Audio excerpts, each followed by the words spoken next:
Hey guys, HappyCattyCrypto here and welcome back to the channel. So it's been one of the most interesting weeks I think ever in LUNC history, even with all of the drama and all of the other things that have actually happened, even with the Terraport rug at the time. I don't think a governance proposal has ever dictated people's lives so much. The amount of work we had to do to actually prepare for something that didn't happen in the end. It's just horrible when you have to do that. And there was no other way to go about it because it wasn't a situation where it wasn't passing all of the way through. The majority of the way through, it was passing up until those last 6 hours until it finally got into the vetoing point.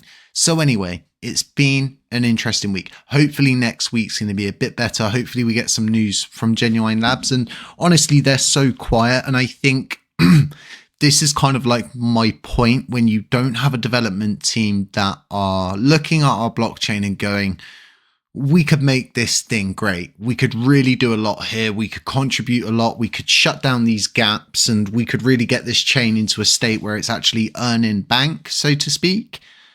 We just don't get that really with these Genuine Labs style development teams. They're just kind of here to do a job, get paid and do whatever's easiest for them. And I'm seeing this like across board. I'm got a friend who's currently like developing out his own blockchain, and the way that the developers are and stuff, like they're really trying to do the most easiest things possible.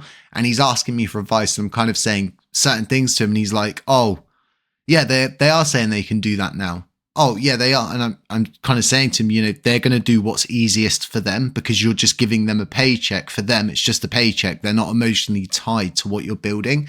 And that's where it comes bite to crunch with Lunar Classic. And there's going to be a lot crunched down into this video, guys. So buckle up, go get a cup of tea, go get a cup of coffee or whatever. But there's a lot of people saying TFL should come over to the LUNC blockchain. People need to understand that TFL as an entity are finished. They're done. They'll never be working in crypto again, I don't think. So I've been looking at the Oracle rewards pool quite a lot recently. I've been using the money flow tool just to kind of see where everything's going, who's taking the most, where it's all sort of going. And honestly, the reality of what I'm looking at is it's just all going off to CEXs. So this is just one validator and it's always going to the Binance hot wallet. Everything just goes to them, and then it either goes some into restake or it goes into a CEX wallet where it's washed out to wherever it needs to go. And what we can see over the course of around 2 years, it's paid out 356 billion LUNC.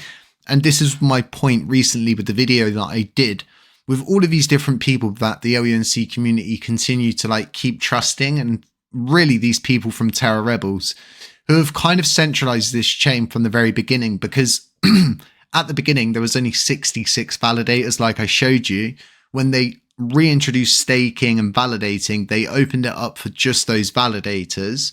They shut the actual people out that were trying to restore the chain. Instead, they let the people that were trying to kill the chain, had abandoned the chain and committed to Luna. They gave them a really easy ride. And in the meantime, they spun up validators that they obviously purchased from people that were jailed. So they just respun them up, reactivated them.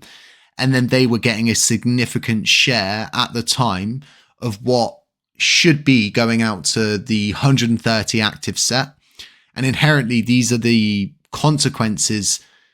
And it's like a chain of causation or a chain of effect, if you will, that's led to this situation. So although like they're not so much of a centralized issue anymore, they're still part of that original problem of, is if we were to backtrack this thing to where it all begun. And it really begun with all of those people, and some of them have got themselves set in stone from that point onwards. For example, Rexy was someone who bought a validator, and then that's what caused the collapse of Terra Rebels. And what I heard, well, no, what I saw in the validators chat was a specific person saying, oh no, you know, TR collapsed because there was too many people and not enough money. And it weren't the case. It was just, there was too many of you and you all wanted your own control over the chain. You all had your own ideas of how this was supposed to go down. And inherently, that's what led to the collapse of TR, was the greed, the rumbas, the crazy paycheck of $150,000 that you guys just swallowed up, didn't do nothing, and just ended up paying for rumbas for people. So I think it's all interesting stuff. So what I think is so bullish at the moment, and something that everybody needs to understand, is these fines. And inherently, we need to understand that we don't have a lot of exposure when it comes down to what is coming for TFL and for Luna. Like, there's a huge wave. And the funniest thing is the Luna community trusted TFL at a point when I said they shouldn't trust them, they shouldn't pay them any money because it's just all going to go on fines. They've given them a considerable amount of Luna. So in here, we can see how much they're asking for, which is a considerable amount. So what we do know is anything that TFL have isn't enough to pay it. So we can look at that and we can say to ourselves, well, who's going to be taking the hit for this, right? The SEC do not care who they damage. If we look at what they did to XRP, they caused more damage to XRP than XRP caused to itself, or probably would have ever caused ever. Externally, the market paid the penance for that at the time. And what everybody needs to understand is they aren't going to be dancing around these assets and going, oh, you know, we can't sell all of a Luna because it will dump the price of a Luna project and they'll all be very unhappy. They're not thinking like that. There's fines to pay and they will be paid. And our exposure is only $15 million. Whereas all of these other assets are substantial, and the most substantial amount is Luna. So who's taking the biggest hit when these fines come in? Who's taking the biggest hit? Well, Luna's going to be taking the biggest hit. All of these coins are going to be taking smaller hits as well. What we will know is, inherently, this is a problem that's coming in the future. And yes, we're all going to pay the price for it. The overall market's going to pay the price for it, but our risk isn't that high. And I think we should raise awareness to this and actually start to raise the warning. I wouldn't say alarms to people, but the alarms, because honestly, TFL are doing this in a very, very smart way where they're not acting as if anything's wrong, as if there's still hope on the horizon, as if they can still fix this big issue, which is way out of proportion and past the point of solving, right? These fines have to be paid.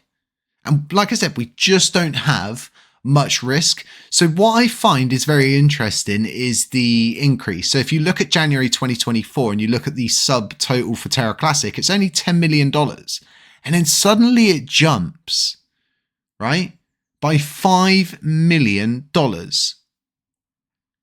So how did that happen? How did they suddenly jump from having 10 million UST to now having 15 million UST? Where did that all come from? And we can't say to ourselves, well, it come from staking rewards. Well, that can't be possible because surely the LUNC would have really shot up. It's really confusing, really confusing. And this is all part of having access to these documents and everything coming out in the wash in the end. But anybody who's part of Luna right now needs to understand that there's a huge risk and you aren't getting those funds back. So something else I wanted to talk about here as we're coming into the end of this video is the panic button that people are speaking about. Apparently there's a panic button that's built into the system, and this is a very scary thing to think about. And this panic button in some way can take all of the assets and they can be put to somewhere else where the community completely control and own them. And that's scary if you ask me, because if somebody DK has built a panic button into the system, surely that works in reverse. Surely then they can actually take everything from the community's control and put it over to their control. And I think these are the things that people need to start to question and ask themselves, because we know they created fake transactions to bring the peg of UST back up originally. We know that they can fake transactions. When the crash happened, and I've got video recording evidence of this, the supply went up to 7.9 trillion. We have evidence of this. And then when they voted on the first fork, it got shut down. The second time it went through. And between that point, a lot of coins were minted. So what I think was they were minting coins themselves, and they were doing it so they could control the vote to get everybody to vote for Luna 2.0. Supposedly, bunny fingers, probably should do video camera by now. Probably never gonna, but hey, don't blame the cat, right?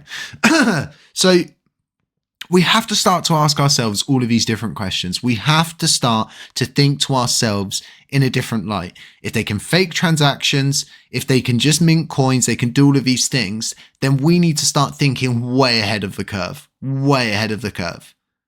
But from what I do know and what I do understand is these coins are going to be put up for either an auction or they're just going to be sold off on the market. And it will happen quick.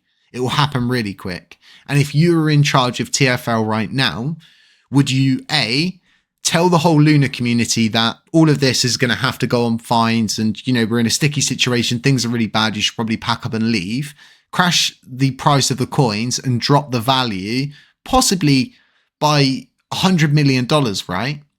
Do you do that? Or do you act as if everything's okay? Do you act as if it's smooth sailings? We're just going to be shutting down the United States. We're just going to be refusing United States customers. It doesn't stop there. It does not stop there. And they aren't getting away from those fines. And now everybody needs to understand that DK is probably going to be going to the United States. Like, as much as people think that he's not, he is. And once he does finally arrive there, they're going to get his treasure. It will be part of his evidence pack. It will be part of the pack that's sent with him with his extradition. And they're going to squeeze him until he gives access to that ledger. And we just don't know what he's got access to. Just like we don't know where this 5 million UST suddenly came from within the course of 30 days.